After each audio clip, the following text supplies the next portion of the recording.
Welcome to the Porsche Club Insider, your one stop for all things Porsche and PCA. Here's your host, Vu Gwyn, and the Insider crew.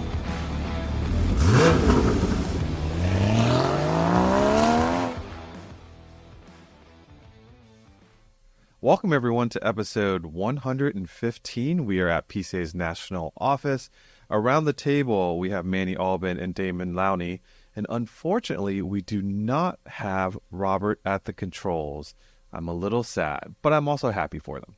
Yeah, this wasn't, well, I guess it was sudden. We were surprised when he told us that he could be moving on to different things. So we planned ahead for those who are regular listeners. The past few podcasts we actually recorded several weeks ago and kept them in the vault, if you will, to buy us some time because we had a lot going on when we got Robert's notice that he'd be leaving in a couple of weeks. And so we needed some extra episodes to pad time before we could get our stuff in order to start recording podcasts on a weekly basis. Yeah, lots going on, not only from the regular day-to-day of PCA, but obviously with his departure, his laundry list of all the amazing things that he has done for PCA, and that was on purpose. If you wouldn't mind, if you're a listener, you know of Robert, and you appreciate all of the work that he's put into making this podcast successful, leave him a nice comment below. I know he'll still be around. Between the podcast and Tech Tactics Live, among his other things that he did with registration and our IT stuff, but I think he really loved the audio video stuff that he did for us, and he even came after he finished with us. He came in to help us do the the latest Tech Tactics Live we did in studio. So that was very cool of him. Yeah, very cool. And also want to thank Damon here for taking a little bit of the helm to keep baptism by fire. Yeah, keeping the podcast going because he learned some of the software that Robert uses. Yeah, I finally get to put my Broadcast 201 class from 2011 into good use. So, yeah. Well, let's talk about probably the latest news, hot off the press. A lot of speculation over the past couple of months, couple of years about the next generation 992.2. Yes. Yeah, Damon has written an article. Hopefully everyone's read it. If not, go to PCA.org. And Damon, tell us what you learned from the press release. So I received the press release, and reading through it, Porsche doesn't make any mention of a specific model. They just say the predecessor, right? They just say the direct predecessor, the previous version of this model, things that, point towards something specific. We just don't know what it is. And the debut is May 28th, right? Yes, the debut is May 28th. So Porsche's just teasing us. This is probably the last major teaser they're going to give us before they do the unveiling, which will be on their newsroom website, YouTube channel, and I'm sure different outlets will be embedding that live stream into their website, including PCA. But basically, this is likely going to be, they don't say it's a small battery that'll discharge quickly and charge quickly like the 919 hybrid race car or Formula One KERS system. But from all we've gathered, it probably won't be a plug-in. The electric drive is not meant to function on its own. And then they also dropped a pretty big nugget, which was that it did a 7-minute, 16-second point something on the Nürburgring Nordschleife, and said it was 8.7 seconds faster than the previous version of this model. And if you do a little research on Google, it comes up that the car that's exactly 8.7 seconds slower than this new yet-to-be-announced model is the Carrera GTS. So I'm 99% sure that we're looking at a Carrera GTS model that'll have this performance hybrid system. And Porsche doesn't say whether their base or other models will be hybridized. But what it's looking like is if you want that extra boost of power, step up to the GTS, and it'll have an electric motor to give you that boost. Yeah, so it kind of falls in line with their other introductions in the past, where the car that comes out for the next generation is sort of like in the middle of the lineup. So the GTS does make sense. To put it into perspective, I know we don't always count the seconds of the Nürburgring, but I saw somewhere, I believe the time that this vehicle came in was like 15 seconds faster than a Carrera GT. Yeah, because Carrera GT was 7 minutes and 32 seconds, I believe. So That's insane. yeah, and the current gen GTS is faster than a Carrera GT around, the Nürburgring. So I mean, So for those of you that are marking your calendars, it is the world premiere May 28th, 9 a.m. Eastern, and you can find it on Porsche.com, Porsche's YouTube channel. You'll probably find it on PCA's, as well as Porsche's LinkedIn page. exactly. Yep. And be prepared to be patient, because knowing Porsche, you probably won't see the car until like 9:20. Yeah. They make a lot of fanfare, and you just have to sit there through it and wait for the reveal. So I know Bogdan had already put something up on social media for the 992.2 with the news and excerpts from your article. It's interesting to read the comments and how polarizing this car can and probably will be. Yeah, I see one.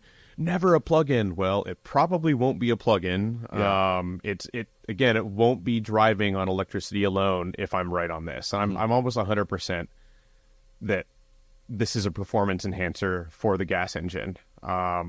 So if you like a 918 hybrid, or 918 Spider or hybrid, what was it called again? 918 Spider. The hybrid. 918 hybrid. Spider. Oh, is Spider? You're talking 918 or 918? Yeah, 918. 918, yeah, I thought you meant 919. Yeah. So 918. it'll be basically a 918. Just a little bit less horsepower, a lot less weight, I'm sure. I'm trying to think back when the 918 Spider came out and the drivetrain is what it is. Was there? It actually Is it negative? I don't. that might be know. a plug-in, and it has a battery that you can drive alone on electricity on, but I don't remember anybody being negative No, about in it. fact, I don't the know. joke was that you could come home after a long night Right. and not wake your wife up because you could go in electric mode or not wake the neighbors up. Right. That was but it was only like 3 or 4 miles, I think. It wasn't Yeah. much at all. So there wasn't a lot of brouhaha. But back then, they weren't very close to electric cars as they are now. So, Right. But I think, definitely, like Damon said, less Prius, more 918 Spider or even 919 hybrid, all performance. And I'm really excited about it. And after we had spoken about driving the Bonin, which was the aftermarket tuning kit that was hybrid, after driving that, I'm really excited to see what Porsche does. Again, I go back to your face when you came back, because I remember putting you into that car to go, check it out, and you were like, whatever, and then you came back, you're like, oh my gosh. It's to have that much power without it affecting the engine, putting any extra toll on the engine. That's Yeah, and that's make me happy. to think that Weissach is putting the efforts, energy, resources to develop this. It should be an exciting drive, right? Agreed. Yeah, and Ferrari's had it now for a few years, right? At least a with couple their of years. SF90, I think, Yeah. is Yeah. hybrid. Yeah, so it's nothing that it's just cars are evolving. No. It'll be interesting to see whether Porsche still allows a manual transmission selection. That will be as an very option, interesting. I'm because guessing- Bonin does, so it's possible. I'm betting they won't. But yeah, I'm with you, Manny. I think that Yeah, they're not. I'm betting the days of the manual are numbered. Yeah, they're Yeah. getting close. Here's a question for you, and I know Manny always looks at me funny when I say this, because it's not about values of cars. But let's take the Ferrari examples. The Ferrari hybrid models, do they retain their value, or do they see a depreciation because they are hybrid? Wish I knew the answer. Yeah, Yeah. I don't. it's all going to be on who can make a replacement battery at a reasonable cost. Right. You hear about these really Expensive battery expensive replacement. battery replacements. So, it's if someone, it may not be the manufacturer, maybe aftermarket, someone sees an opportunity to make money, Yeah. to offer an Alternative.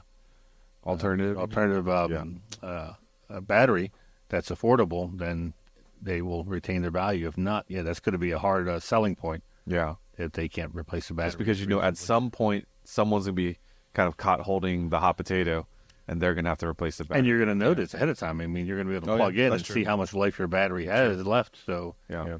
it's not a guessing game. Yeah. Fortunately, this battery again should probably be pretty small, so it's not like you're replacing a huge portion of the powertrain. It's a relatively small portion, compared to a normal Prius-style hybrid or plug-in hybrid. I think I mentioned before we had a Civic hybrid, and after 120 some thousand miles, the next owner had to replace it. And it wasn't too bad. I think it was like $3,500, $4,000 for a Civic battery. It wasn't huge. That isn't too bad. But yeah, the car's continuing on, probably close to 200,000 miles now. Yeah. Wow. Oh.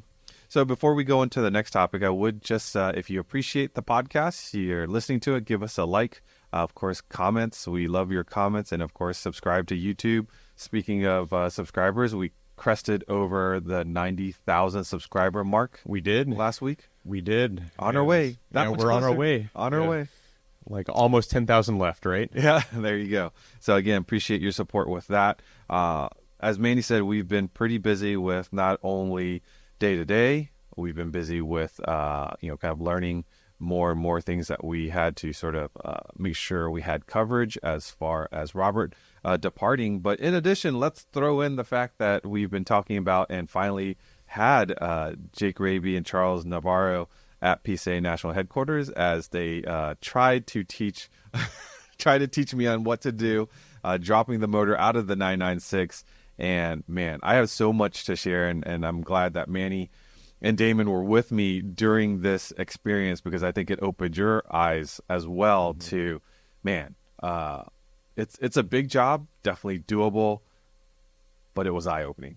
Yeah. To your credit, they didn't help. They didn't do any work. They just simply didn't. Looked over your shoulder and said, "This is what we usually do." And it was. That's what I was adamant about. This was not about having the experts come in and do this on my car. And some people might be saying, like, why your car? Well, it's my car should something go wrong, as opposed to me working on a member's car or some other person's car. It's first-hand experience. And yeah, I pretty much turned most, if not all, the wrenches. I know Damon lent a hand in some spots as well, but it was hard for Jake and Charles not to get their hands dirty. That's what Jake kept on saying. Yeah. But also, to Damon's credit, the fact that he did a lot of his stuff with the engine in the car, mid-engine. Okay. I'm like, this guy must take patience pills, Yeah. because I would have lost it. Okay, let's just go right there.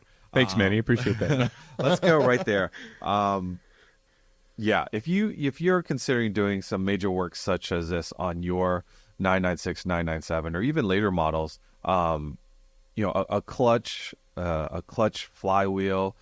Sure, you can do that with the engine in. If you want to do an IMS bearing swap, yes, you can do that with the engine in as well. However, you've removed so much down beneath the car, and in my case, I knew that my chain ramps were kind of at the end of its useful life, probably about 98,000 miles, which is not a lot. Yeah, it's not a lot, but having seen, I'll throw Gregory under the bus. I've seen his chain ramps in his filter, so I'm like, which is not where you want to find your chain ramps. Which is not where you want to find your chain ramps. And so I'm like, man, if I'm going to take that off and drop the engine, and you think about the task at hand to drop an engine, it's daunting until you do it, right? Mm-hmm. But having gone through it, I will tell you, it is the way to do it. Mm-hmm. I mean, as Manny said, it's amazing that you did so much of what you did, Damon, on the floor, on jack stands, or on your quick jacks. But dropping that motor out and putting it on the stand, was it lift table? Mm-hmm. Thanks to Danny at Benchmark, they loaned me their lift table. Mm-hmm. But man, once it's out, it's so much easier to work on, right? And the thing is, there's a lot of like detail work, the things that we were doing. So we were doing, changing out the tensioners, we were changing out rollers, we were changing out the oil filler tube, tons of stuff. Man, whole new amount of respect for mechanics that do those things with the engine in. So could you imagine? I'm sorry, go ahead. I was going to say, could you imagine taking the camshafts and the chain tensioner, Forget varial about cam it. thing with the engine in the No. car and trying not to drop all, what is it, so it would be 6 tappets? Yeah. Or the lifters, I should say. The lifters, yeah. No. No. And shops will tell you, yeah, we leave the engine in, or we do this with the engine in, but they also do this regularly, Right, and a yeah. lot. So Right. they've developed shortcuts and little skills to be able to do this because their work is based on time. Right. So don't think just because your shop can do it that it's very easy for you. Yeah. Like Vu said, we kept on saying, "Wow, can you imagine if this engine wasn't out?" Mm-hmm. I use the example of when we were snaking the air oil separator hose back on. Yeah. 3 of us with the engine out, the manifold's still on. Yeah. But nonetheless, we had a 3D view of this whole engine, and we were still struggling to snake this thing through. There's no way I cannot imagine doing that. No. Yeah. Without Apparently me- it's possible with the engine in, but oh my. I'm sure it is. Again, as Manny said, many people that have had lots of practice taking it in and out, but for a first time, and also what I liked about having the engine out is you could see everything, and there were things about my engine that I didn't even think about replacing because I had never seen it before. But because the engine was out, we were like right there, right? We were right there for the sensor by the clutch, And the there's flywheel the little sensor. valve, PCV valve that attaches to the AOS. Yeah. In the far corner. Yeah, there was. So the great thing with Jake, of course, having him for 3 days and his knowledge, which was just almost seemed limitless in his experience, was as he would tell us about different things, he would also give us stories of past things that have happened by not replacing this. So one of the videos that Damon is doing or filmed was Jake walked around the entire engine and spoke about, I think they want to call it things to fix that aren't broken yet. Correct. Yep. And that's because, and we wanted to do the video not for someone who necessarily is going to do it themselves, but rather when your shop tells you should do this, they're not looking to gouge money from you. They're trying to tell you, hey, it's probably going to be cheaper to do this now because this will break and not have to wait till it breaks. Then we got to do this whole thing all over again to get to it. We're already there. Let's fix it while we're already there, even though it's not broken yet. And there's a laundry list of things that you can choose from that would make financial sense to get it done. And it's not inexpensive, but if you're planning to keep the car for a while, it's going to be well worth it because now you're going to have a car that you really shouldn't have to worry about anything for a while. That's the hope. I mean, Except the starter, because you're not going to replace that. oh gosh, Manny, Which we were told, though. I'm gonna knock on the table here because I didn't choose because you have to stop somewhere. Like, so good news. So a friend's dad of mine has a 99 Boxster with the same metal starter, and it's been making that noise that he was talking about, a failing starter, for over 5 years. well, again, Which knock is on great wood, because mine doesn't even make the noise yet. Doesn't even So make the noise. So yeah. but can I share with the listeners some of the tools that I've really learned to appreciate during this job? Yeah, Sure. of course. All right. So the first little tool is, and I'll give you the links, Damon, so you can put up. But you'll definitely need a shallow 32 millimeter socket, and that's to get to all of your chain tensioners. And if you get a impact size one, or if you get the normal size one, it's hard to maneuver it in between all of the little areas. And pretty cheap. I think it's like $15 or something like that. Yeah. A 32 millimeter socket. Are you a member of the Harbor Freight, that special club? I am, Are you? but I didn't. That one I just got online. I got it from Amazon, so I didn't. Some things I got from Harbor Freight, but not everything. This one here also from I just got online from Amazon. This is O2 a sensor, O2 sensor removal tool, and what was nice is you've got the multiple, I guess, sides versus 12 the point. 12 point versus a 6, made taking this. Actually, I use this one to put the O sensor back on. It's just very simple, lots of leverage. Yeah, I got one of those as well. Not a tool, but something that I learned. So if any of you use heat at home to torch things, I have the blue the blue gas, the blue can gas, like butane, I think. Yes, and I use that to do copper work at home, for soldering and stuff like that. And so when we knew we had to take off the oxygen sensor, Jake said, "Do you have MAP gas?" And I didn't. I've heard of MAP gas, but I didn't know you could buy MAP gas at Home Depot. It uses the same, the doohickey here to start the flame as the blue bottles, but the MAP gas is a lot hotter. And he didn't even try to take off the oxygen sensor without heating it up first. He put on, was it Deep Creep? Yeah, Deep Creep, the foam, the foamy stuff, I believe it was. And then just hit it with MAP gas. Got it pretty darn hot, and then it just backed out, no problem. Clean thread. We should say, because this is a great tip that'll probably be in our video as well, is that when you heat it up and you start to turn the O2 sensor, he actually quickly went back and forth over and over again. And I forget exactly what this does, but it makes sure that whatever might be sticking on the threads doesn't get restuck as it starts to cool down. You just turn it left and right, over and over for maybe 10, 15 seconds just to loosen it up before you start spinning it off. And it just came right off. Yeah. I was just so glad that the fire inspector came like the Tuesday after we were done. Right? I thought that was hilarious. I was of all, he never comes, and he came when the car was all apart. And he was very intrigued about what we were doing. Yeah. The final tool that I got that this is what I would call guy math again, is because I'm wrenching on my own that I can invest in tools. And this is a tool, if you work on a Porsche, you're going to come across 7 Newton meters all the time. 10 Newton meters. Yeah, 7.5 foot-pounds. Yeah, 10 Newton meters all the time. Yep. And it is very hard to find a torque wrench that can accurately do 10 Newton meters. And again, thanks to Jake and Charles, Jake really, he pointed me towards this Hazit micro torque wrench, and it's beautifully made. Very nice. I think on Amazon now they're about $150. It looks very German. And we use this. But do you need to use those safety glasses you showed me with it? Oh, really? You're going to bring that up?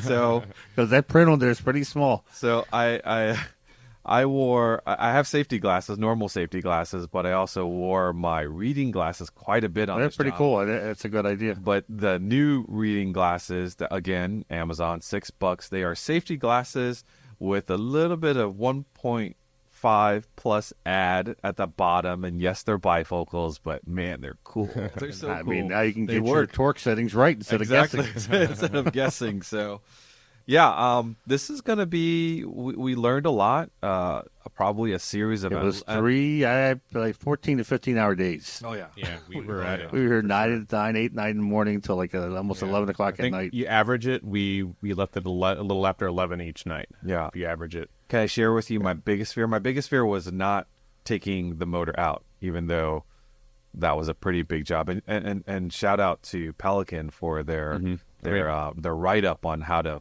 follow along, so to speak, and take your motor out. That was a fantastic. Yeah, that's a must-have. It's better than trying to fast forward and rewind any video you might find. You just print their list out and just make sure the printer didn't, miss some of the points like they did for me, and I just wrote them in, and then just check it off as you go.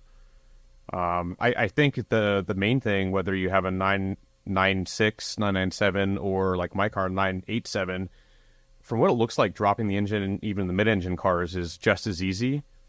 If you are able to, meaning that you probably have more than just quick jacks at home, you have a way of getting the engine out from underneath of the car, it's a no-brainer. You should do it. Don't be afraid. It makes it so much easier and mitigates potential mistakes down the line. The way I did it, it worked, but it would have probably gone faster and easier. Like I think Pedro Bonilla told me when he replaces the AC compressors in the mid-engine cars, he's our 986, 987 expert. He drops the motor for that. Yeah. So when he told me to do that, I'm thinking, nah, I'm not going to. Yeah. No way. Like, I'm just going to keep that in. And 5 months later, it took me. You end up fighting, or I would guess you end up fighting things a lot more.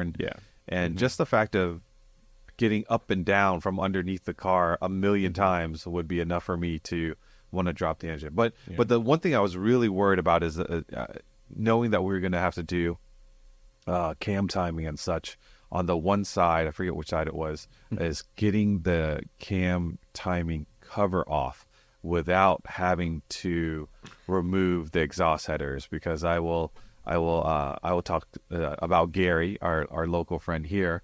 I know that Gary, when he went, and as most people, if they've tried to remove the header bolt studs from the engine case, they so many times just simply break. You just can't get around it. Even Jake says, I've done a million of them.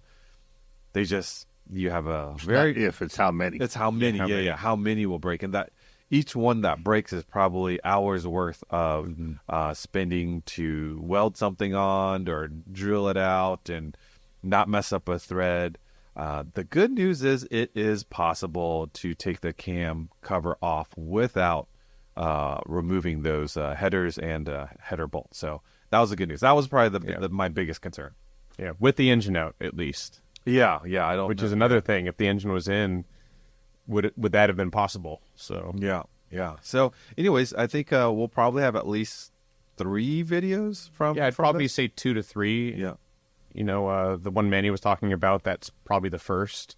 And then I'm sure we can eke out something of a second video. Then the full video, you know, or the main video will be the actual, not really taking the motor down, you know, follow Pelican for that. But once the motor is out of the car, what are we doing, and some tips on how to do it. It's not a straight DIY. Yeah, it's definitely not a DIY. It's a series of videos for you to understand what's going on with the engine.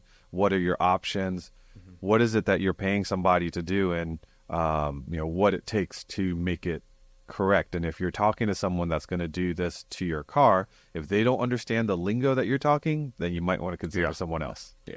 Right. But definitely lets you feel better that your shop isn't trying to rip you off, that they're recommending these things to be done. And what I liked about Jake, and I never thought about this, Jake and Charles were both saying that people really should consider the IMS a serviceable item, not a fix it and forget it.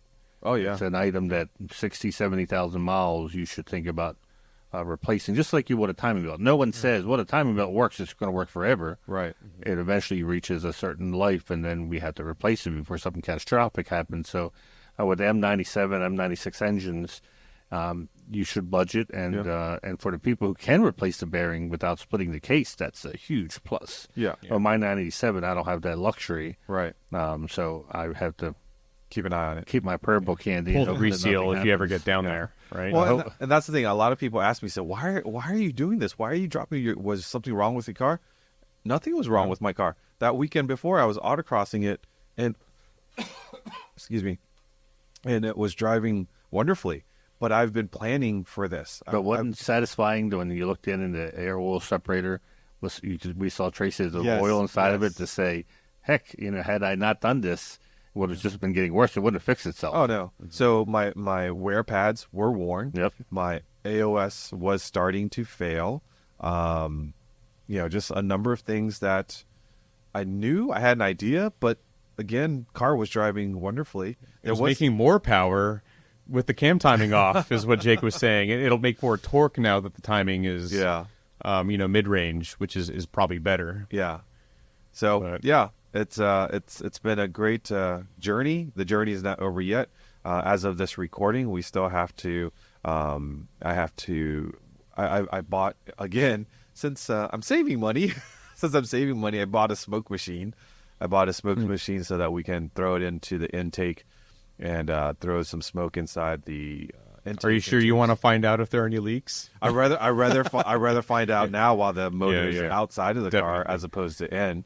So we'll do that, and then I think we've got a little widget that we've got to put into the clutch area, that little circle thing. I don't even know what it's called. The throw-out bearing. Is it the throw-out bearing? Yeah. Okay. If it's the little, like, that big. Yeah. Throw-out bearing. I think you just killed your legitimacy as a wrencher by seeing that little circle thing for the throw-out bearing.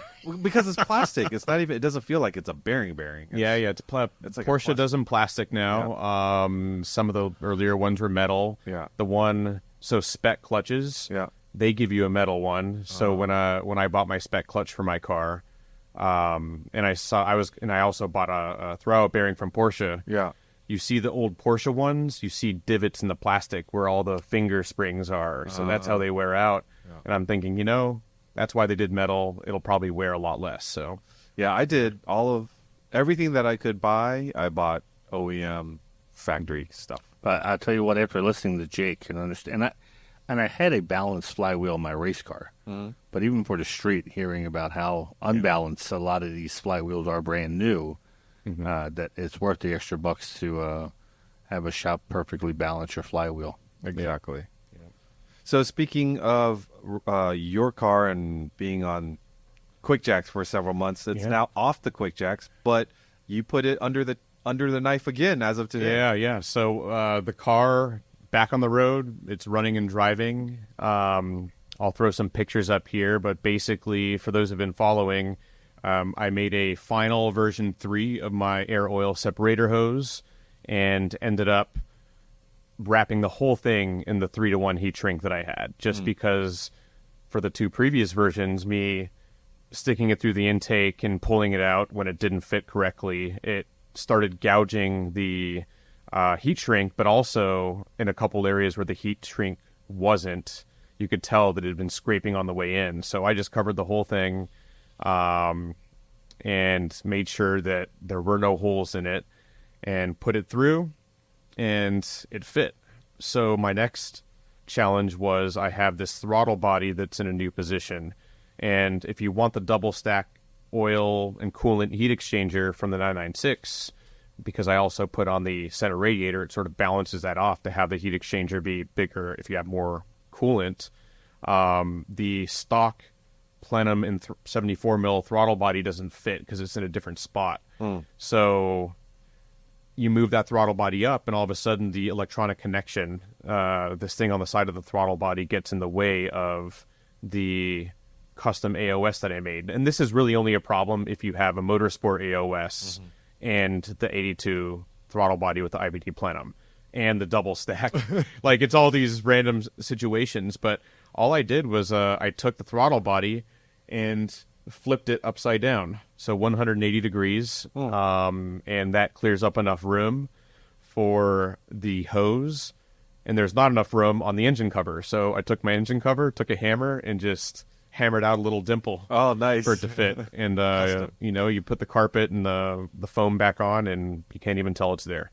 Well, so I got it on the road. It runs well, as great as ever. I can't really feel anything. If you're thinking a throttle body is going to make a difference from your seat of the pants feeling driving it, it's not going to. At least not in my case. But yeah, it's running healthy, and now it is at TPC getting a torque biasing differential installed. And what do we hope will make a difference there? What's the goal? The torque biasing differential is usually called a torsion differential, and it's mistakenly called the limited slip differential. Oftentimes, a torsion is gear based. It's not a limited slip differential like a clutch based LSD. So no pad, no clutches. There's no clutches, no pads to replace. It's just gear driven. And instead of, it won't lock up under braking, so under decel, it acts like an open diff. And under acceleration, let's say you're turning right and the inside rear wheel starts to get a little bit light, and then with an open diff, it'll start to spin. One tire fire, as they call it. So the way the gearing works in a torque biasing differential is that as soon as that slip happens, it actively sends the power that's being lost to the outside wheel with more grip, pushing you around the corner a little bit. So it acts like a limited slip for the most part, but it's not exactly that. So if you're autocrossing or doing HBDEs, it's a great choice. It's not really something you'd put in a race car. But it should stabilize the car, let me get more traction out of turns. Okay. Yeah. So hopefully back in a week, it'll be done probably before my car, huh? We'll see. I mean, it's usually it takes a day. Yes, it will be done before your car. Yeah, before your car, most likely. Yeah. But sometime this week, I expect. Okay. Sounds good. Yeah. All right. Part of why we had to kind of stack up the videos is because we were out of town for some time, and one of the trips that we took was out to Arizona, and we had a wonderful opportunity to work with some very rare Porsches. Yep. Yeah, it's a big collection in Arizona, and there was 33 RS and lightweight SGT turbo cars. Really phenomenal collection, but a collection that had never been seen together. Some of these cars have been featured in other magazines, but he keeps them. The owner keeps them stored in, I think, 3 different locations. So this was like, I think, the first time they were all going to be together in one place. Yeah. And so another PCA member offered the use of his very large hangar, which only had one door. I wish you could have seen the door come down. But big enough to hold 4 planes, and he emptied it out, and we had it for one day only. We could use it, and it was logistically we managed to pull it off, and it was a entire all day. When I say all day, it was nonstop. Damon, Bogdan, who and I worked. We didn't leave the hangar for like 10, 11 hours filming this, but we managed to get everything done in one day. Yeah. So shout outs. I want to thank Prescott Kelly, Richard Strahota for their assistance with getting this opportunity. But the biggest shout out and kudos goes to the team here. You guys, I know Manny was trying to do as much as he could in advance. When you have 30 plus cars coming to a location, you know, there's quite a bit of logistics involved with Damon and Boggs. Capturing what people are going to say, the interview questions that Manny put together. And as he said, we only had a day. And a day goes by really quick when you've got to shuttle these 30-some cars and do the video and do photos and do B-roll and.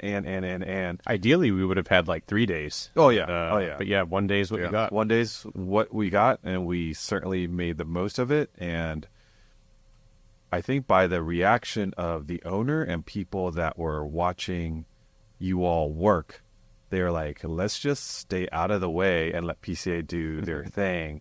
And man, that was incredible. Yeah, we're excited. We went to visit the editor who's going to do our video editing down in South Carolina. And I think we're all on the same page. And hopefully we'll have a little short reel we can show at Parade. Start the excitement, but don't look for any of this on social media yet, because we asked Bogdan to hold it onto it until we're ready to release the film. But as we get closer, we'll be dropping off some little nuggets, trailers and nuggets. It's a very unique collection, very well curated collection, and I think you're all going to like it. We couldn't do all 33 cars highlight, but all 33 cars are going to be shown at one point or another in the film. We highlight 8 or 9 main cars, maybe 10. I guess some of them were pairs. Yeah. But yeah, it was. And in reality, any one of those cars could have been a video or story. Yeah, because Bogdan kept on saying, well, just tell me which ones are the most important. I'm like, you don't understand. They're all everything on this list is. They're all important. We could do a single video on. It's like Rennsport in a garage. Exactly. Rennsport in a day. Yeah, Rennsport in a day. Yeah, and Prescott's knowledge on each one. Now our challenge is to like make it into a viewable video, because it was so, like we said, we could have done an hour video on each car, but now we've got to. How many megs of memory did you? So not as much as you'd think, because I used the little Osmo Pocket, which is a little more efficient on data, but it was still 285 gigs, and probably over 2 hours of interview. So and then after all that, we went to have dinner, and we went out to another collection. That night, and then the next day we got to see more collections. So it was we made a lot of content. We made the most of us being in Arizona. We tried to see as much as we can, and the beauty is there's still more for us to see. Yep, it's it was a lot of fun, and great to see these cars in person. And being driven too. Yeah, that's the other thing. Yeah, no, he drives all of them. All of them. None of them are trailer queens. He drives each one of them. Has like a 50-some mile route. He says a loop he does out there, and it was refreshing to hear that even some of these cars that are you wouldn't think that you would take them out on a regular basis get taken out. Yeah. So very excited about that. Stay tuned. We'll keep you posted here on PCA Insider as to when things will start dropping. You did something fun this weekend, which I didn't get to do. It's the garage crawl around Maryland. Yeah, so my region has a really good tech team. Jim Earlbeck, Randy Richter, Rick Hoyer, 3 of them. And a few years back, I don't know who thought of it, but they started doing this thing called garage crawls where they would identify, sometimes it was just one garage, sometimes it was 2 or 3 interesting garages. Not necessarily, some were just 2-car garages, but it had a lot of memorabilia or interesting cars, and some were huge collections. And we would just caravan there, and usually the locations weren't announced until we met at the first place, and they gave everyone a sheet of paper and said, "Here are the addresses." Most of them the owners don't want photos distributed, so you can take them for personal use, but they ask not to be put on. So there's not you're not going to see any on this podcast. But they were phenomenal collections. Not all just Porsche. A lot of them were mixed in with other makes of cars. But yeah, it was something that, and I bring it up because you may want to talk to your region about doing this. There's got to be people in every region has interesting garages. And like I said, we're not talking about museum quality garages that people come to see. We went to like Rob Abbott's collection. Oh, okay. Well, I call it collection, but he only had 3 cars, I think, in the garage. Maybe before. I don't think he had 2 lifts. That was on this one? Or No, it was a previous one. But it was a 2-car garage in a regular, bedroom type of community. But he had 4 Porsches with lifts and a lot of memorabilia. That was a great. Obviously, I remembered it. It was pretty cool. And yeah. If you're looking for a new event to try out in your region, garage crawls are pretty cool. And I'm sure if you reached out to the Chesapeake region tech team, they would give you hints on how they do it. And so usually limited by the amount of cars because depending where you're going, there's, I'm sure, very limited parking. Right. So that's what limits our amount of people that can attend. But Marcia Busso, as a registrar, did an incredible job of trying to fit as many people, knowing that they're limited by cars. So she asked people to bring their Macan or Cayenne so they could get more people in the cars to see these collections. Yeah, And was it an all-day affair? What time did it start and what time did it end? I think we met at 9 o'clock or 8:30, and so they finished it off at a brewery. Nice. And so we got to the brewery around noon. Oh, okay. So like half a day. Had lunch and stuff, and I think I was home by 3 o'clock maybe. Nice. For me, I would love to use whatever I see in those garages as ideas to do in my garage. Not necessarily the cars, but like, lift setups or tool setups. Yeah. Did you see anything cool like that? Or are these more sort of like a place to store cars? No. Some of them, like one of them, people had said, I always go by this building, and I never realized what was inside of it. Oh. It used to be an egg factory, I think. It was an egg farm. So it was set up for chickens when they're laying eggs and, mass production, if you will. When they bought it, they basically converted it. He knew he had a big collection already, and this is where he wanted to put his cars. So he already had his own variants for a building that big and that long. And so he just basically took the chickens out and the eggs out and started making it. Replaced it with cars. Dream garage. But it was interesting hearing him because it was him and his wife. They don't have a caretaker. The other collection we went to that was a little bit bigger did have a full-time mechanic and I think a part-time detailer. He was saying it took him almost 2 hours just to take the car covers off. He said everything in the garage, when it's not being shown, has car covers on. Right. Because they said because it used to be a barn, a lot of the eaves still are vented, so it's like they can't cover them up. Right. So dust gets in. So it took them 2 hours just to take car covers off. Wow, that's a lot. And then another few hours just to disconnect the battery tenders. The battery tenders because everything. But he said every year something like he said this year I think he said his batteries.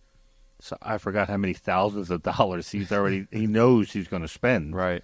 On replacing batteries. Yeah. Because other years it's tires and stuff along the way, but he has a whole spreadsheet of when the last time he drove the car, fluid changes, and I was like, I just get exhausted hearing that. Yeah. And I'm thinking, I have three Porsches and then maybe 4 other cars in the family. That's a lot of work keeping track. Oh, yeah. I can't imagine having 70 cars, 60 cars. I think the one collection we went to was like 130, 150 cars he has. Yeah, and I know one of the collections, all the cars are tagged, which means registration. That's what we thought also. We were like, kudos to him.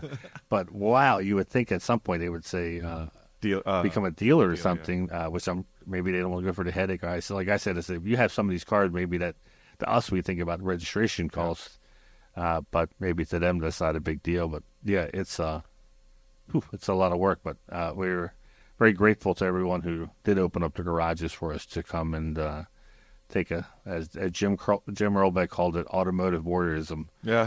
Getting to see how other people live with these cars. Everybody was saying, I'm going to show a picture of this to my wife so I can explain to her, I'm not bad. I'm not that bad. Oh, I do that all the time. All right, let's talk about PCA newsletters. If you haven't signed up, please check out PCA.org and sign up for e-brake news, performance news, and Mart Fresh news.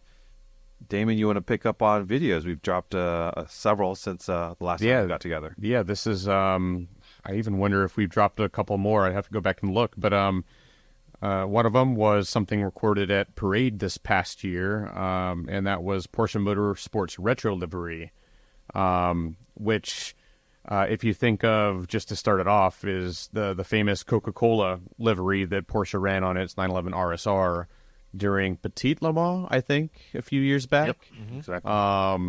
And I know that the two presenters focused on that a lot, but basically it's just, how does Porsche do liveries? Where do they come up with these ideas? There's a really great behind-the-scenes look into, like Damon said, how Porsche comes up with this, how the marketing comes up with, and the Coca-Cola is interesting because how that got expanded into other commercial opportunities that Coca-Cola really embraced it, and how they got to film different commercials with that Coca-Cola branded car. And Coca-Cola, that's Atlanta-based, or at least Georgia-based, which is that connection, if anyone was wondering. But go watch the video, because you'll find out a whole bunch more.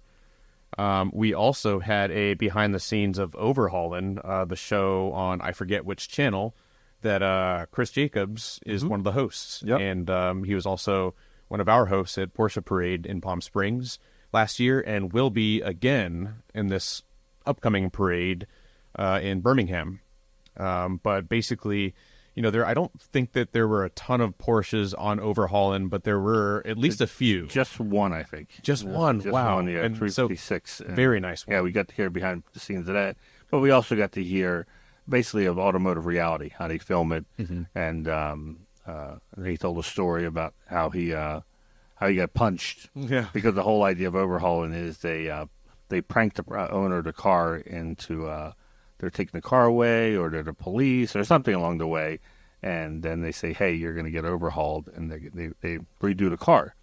But this time, the person didn't take the prank really well, or didn't realize they didn't realize it was a prank. Yeah, and ended up punching Chris Jacobs. So yeah, and people were wondering, was that staged? Was the punch real? It was very much real. Hey, Chris does a great job. He's great on camera, describing what it was like when it happened and whatnot. But yeah, if I'll you just like say, automotive television, if I ever felt like I needed to punch him, I'd be running away super quick. I don't think I'd stand a chance in that one. But it was a nice, relaxed presentation we did at Parade, and Chris gave us a lot of behind-the-scenes stories that if you like any type of automotive reality television, it's pretty cool to watch. Yeah, and we've become very close with Chris. He's as Damon mentioned, he emceed at Parade last year. He'll be emceeing at Parade this year as well. You may have seen quite a bit of him in the more recent Mecum auctions, because he actually goes there and does a lot of the commentary there.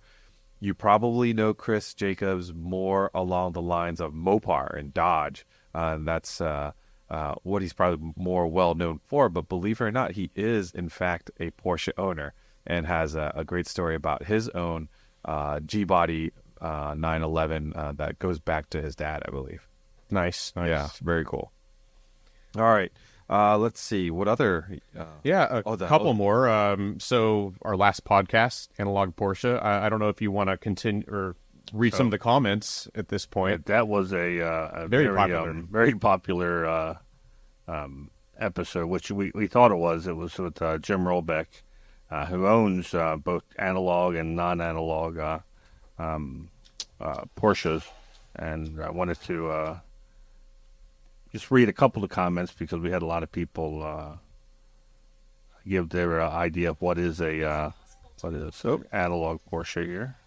Technical difficulties.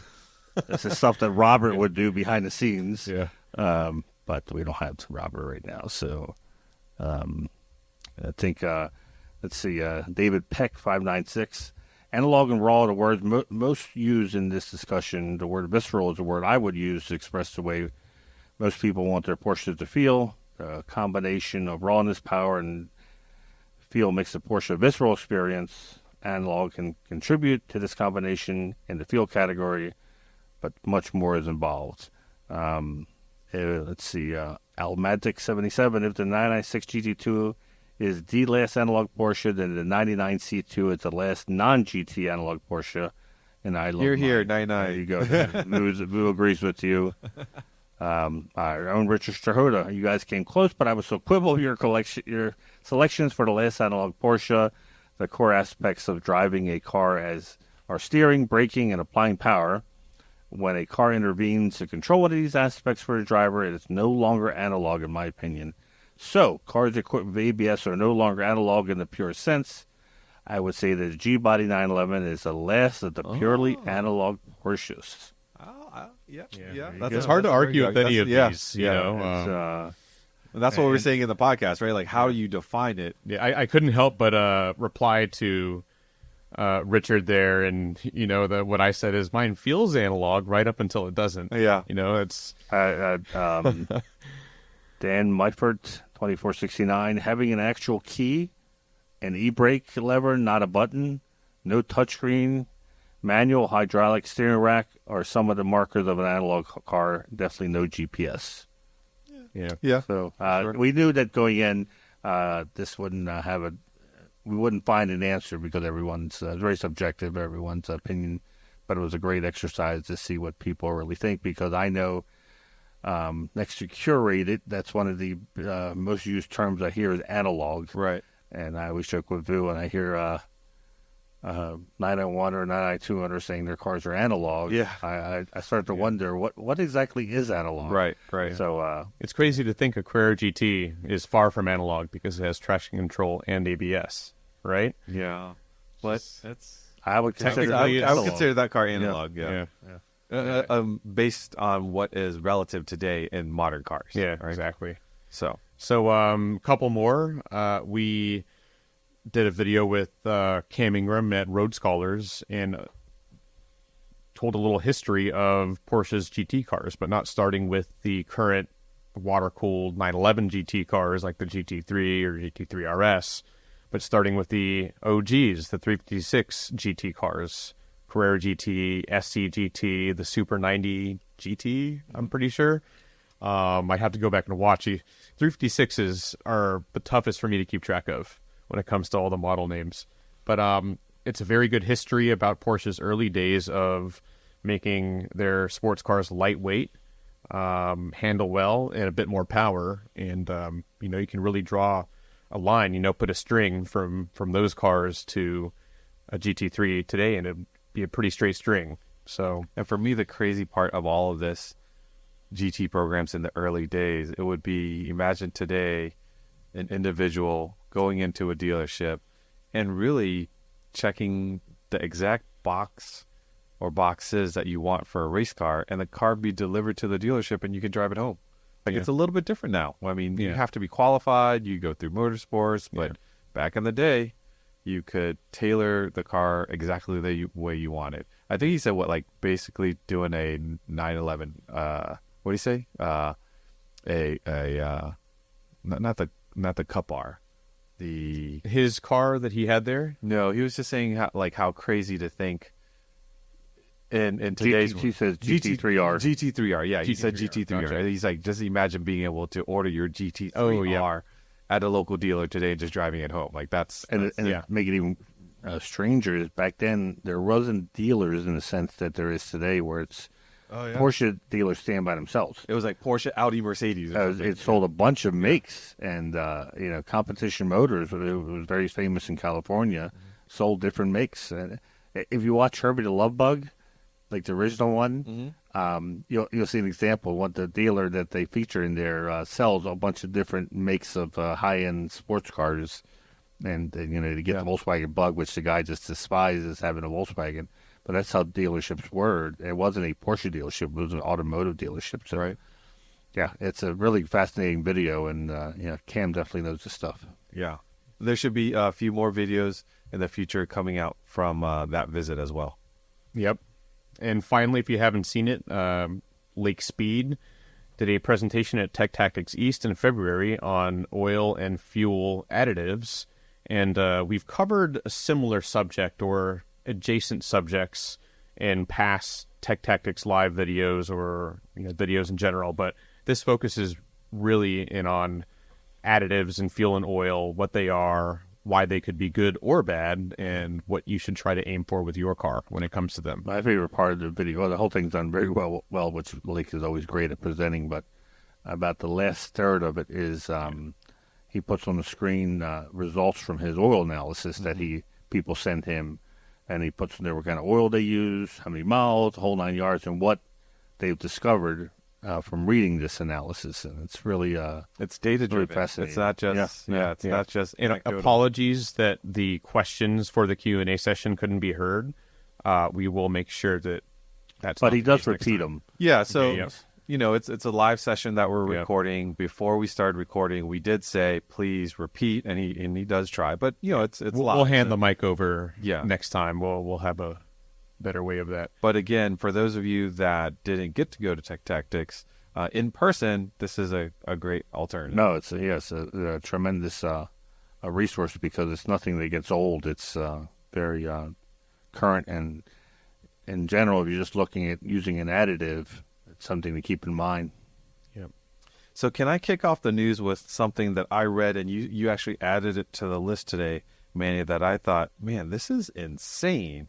It's the one we got to give credit to Paul Gentili. Yeah. He's our Google alert. Exactly. Google alert, a 911 being pulled over for noise, and apparently I think it's an automatic ticket. He didn't get pulled over. Oh. So I read a story on a website that I won't name because they took it in a direction at the end. It's a bit of a red herring. Okay. But basically, this guy was driving his 997, I forget if it was .1 or .2, Carrera S in New York City, and he set off a decibel meter, which I believe it's 90 decibels is the limit, or it's somewhere around there, and he went over that limit with a stock exhaust. And he left the car stock so he could avoid tickets such as that. It's unmodified stock. Unmodified stock I'm exhaust. guessing it has to have sport exhaust. Yeah, it might, but he basically fought the ticket, I think, twice and lost twice, and that's basically it. Some people might say, oh, the government's trying to force EVs down. Stand back for a second. This law is meant to tamp down on noise from cars, aftermarket exhausts. Electric cars happen to be quieter, but don't confuse. It's a law about exhaust noise, not the government telling you what you should do. So just be careful about what you read out there. That's what one of the articles was. And yeah, an electric car is going to pass that test, but I think what we have here is a bad law, because if it's a stock exhaust and New York put it on the road, then it should be perfectly fine in all cases, I think. So yeah, unless the law means don't drive, don't put your foot on the gas pedal. That's very what I was going to hard. get at. I was going to get all the cars we drive today, even if you have an aftermarket exhaust, if you weren't revving it, at the stoplight while in neutral or driving by something and revving it to the moon so that it goes past 90 dB. Yeah. Like I can kind of see where like 90 dB is kind of loud, right? It's So 85 it is, is the limit. It's 85. it's 85? So he was 90. He was 90.4. 90. Yeah. So in the city, in between buildings, or in a neighborhood, or at next to a school or something like that, I'm not saying I'm for it, but I can say I can I understand. believe this happened in California with the California's doing it too. Hyundai Velociter. the Veloster N, model. probably. Yeah. It was running, I think, sport exhaust, but it was all stock. It was all from the factory, and Yeah. I don't think it was a camera sensor like it is here in New York City. I think it was a cop pulling him over for Yeah, I think you're excessive right. loud exhaust. Yeah. But yeah, 85 is.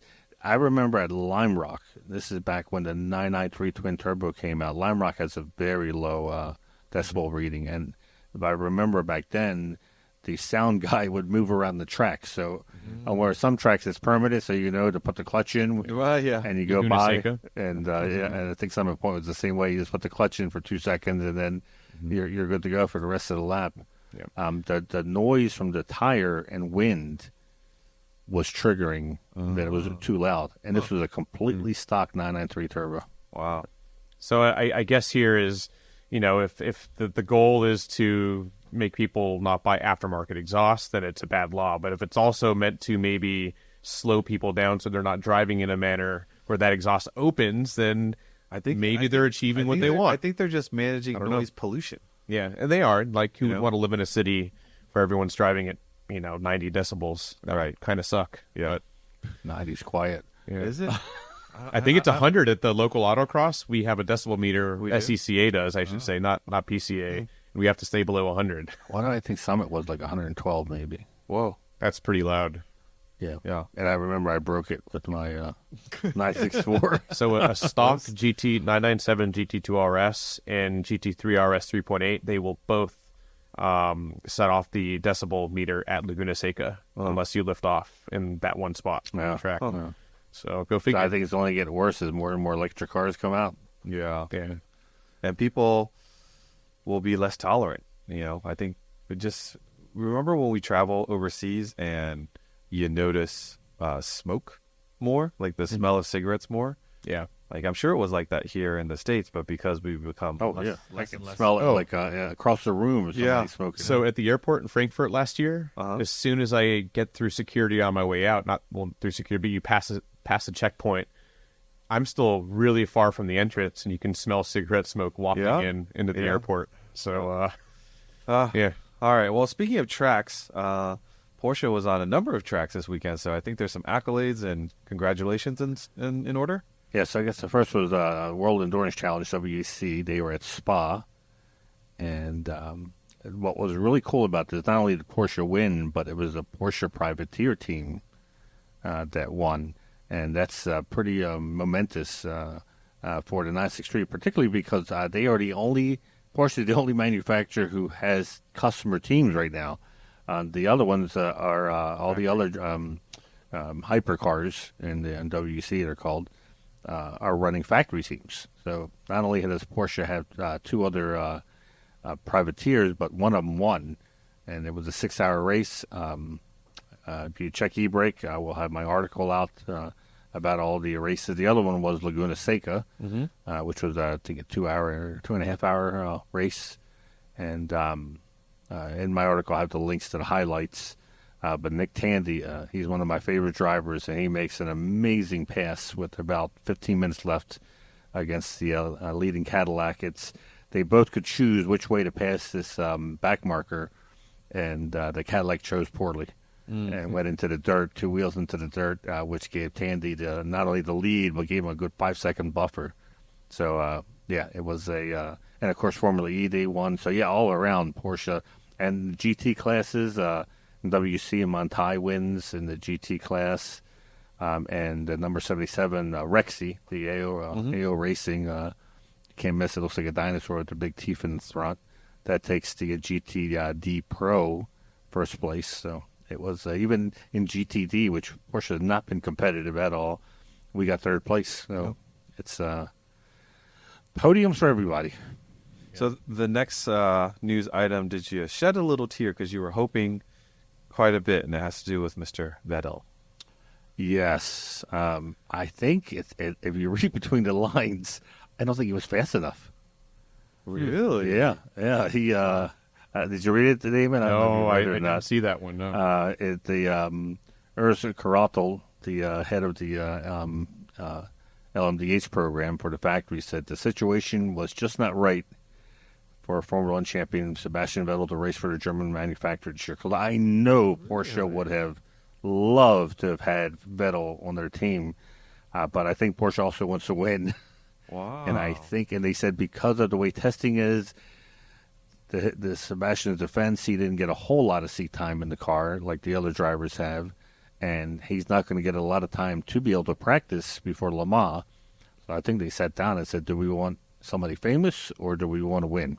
Wow. Yeah. And so I think they said, we want to win. And so they put on hold. They said there's no other plans for him to drive them right now, but maybe next year, maybe during the off season. They're very limited in how they can test these cars, so it's not like they can say to Sebastian, why don't you come for a week and we'll do nothing but run these cars. They can't do that. Yeah. Next news item has to do with Singapore.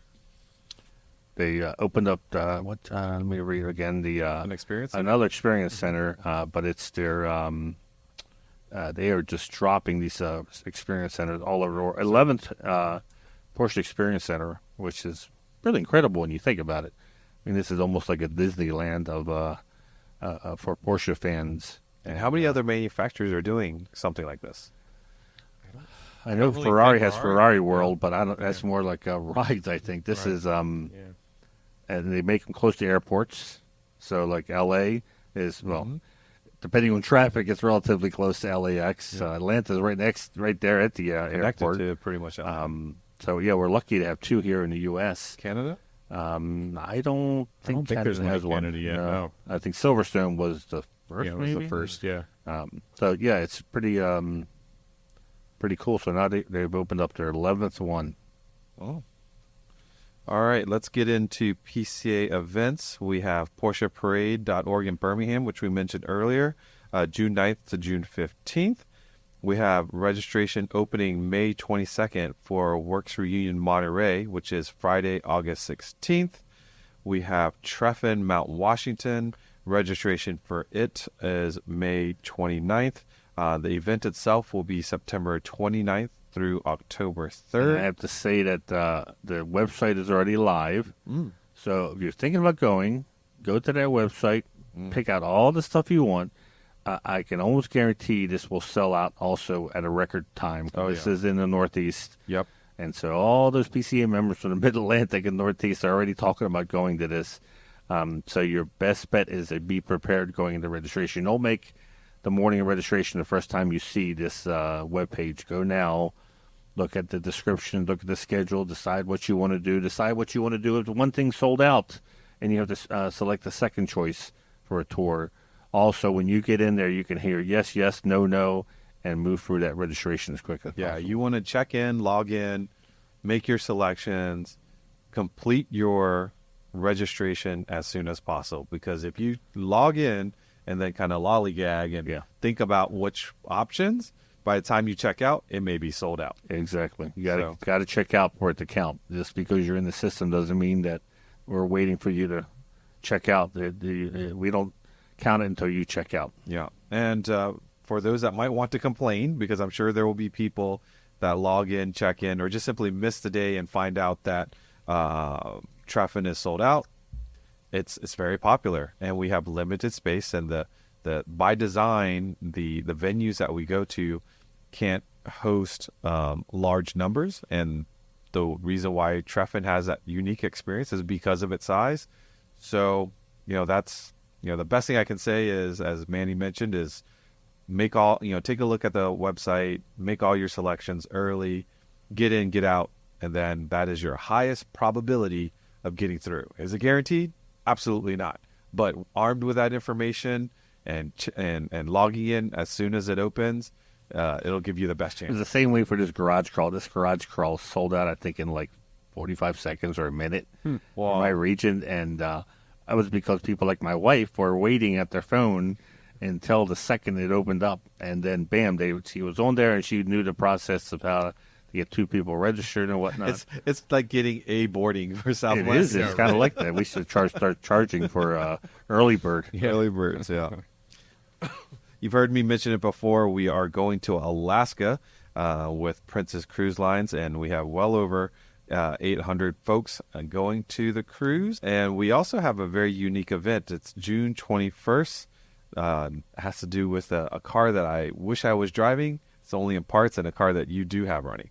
914 gathering. Yes, that's coming up, Northeast 914 gathering. I think it's the beginning or the end of the parade. I can't go. June 21st through 23rd in the Catskill Mountains. Yeah, so they're going to keep registration open a little bit longer. I think it says registration ends this week, but the organizer told me they'll keep it open. I told them we can announce it on the website. This basically, if you have a 914 and you're available June 21st or 23rd, make the drive to this event. I did it a couple of years ago, and it was a blast. 914 folks are the friendliest around, and they carry every tool, I think, to do a complete engine rebuild if they pull together all their tools. And it was some great drives, a lot of fun hanging out in the parking lots, a lot of socials. Yeah, as long as it doesn't rain, it'll be awesome. There you go. All right, and speaking of rain, if you don't have your car out on the road, but you want to do some driving, some racing, check out PCASimRacing.com and race with fellow PCA members and get your track fix online. Let's see here. We want to make sure we mention the PCA web store. We've got PCA Insider merch. We've got shirts. We've got water bottles. We've got mugs. And if you'd like a PCA Insider decal, just send a message to podcast@pca.org. Give us your address information. We'll stick a couple of PCA Insider decals and mail them out to you. With that, anything else, gentlemen, before we wrap up? Just be easy on us for sound level. Yes. And podcast production as we get back up to speed without Robert. Yeah, and again, if you appreciate all of Robert's efforts in helping us get PCA Insider launched, Tech Tactics Live, throw him a cool comment down below and wish him well in his next endeavors.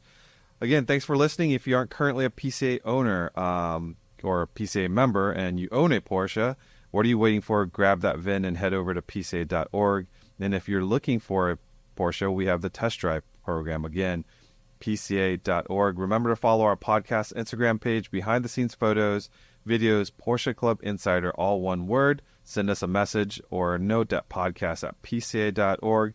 Again, we love your comments on YouTube, so go ahead and throw some comments down there. Stay in touch with all things as a PCA member. So until next time, stay safe, and we'll catch you down the road.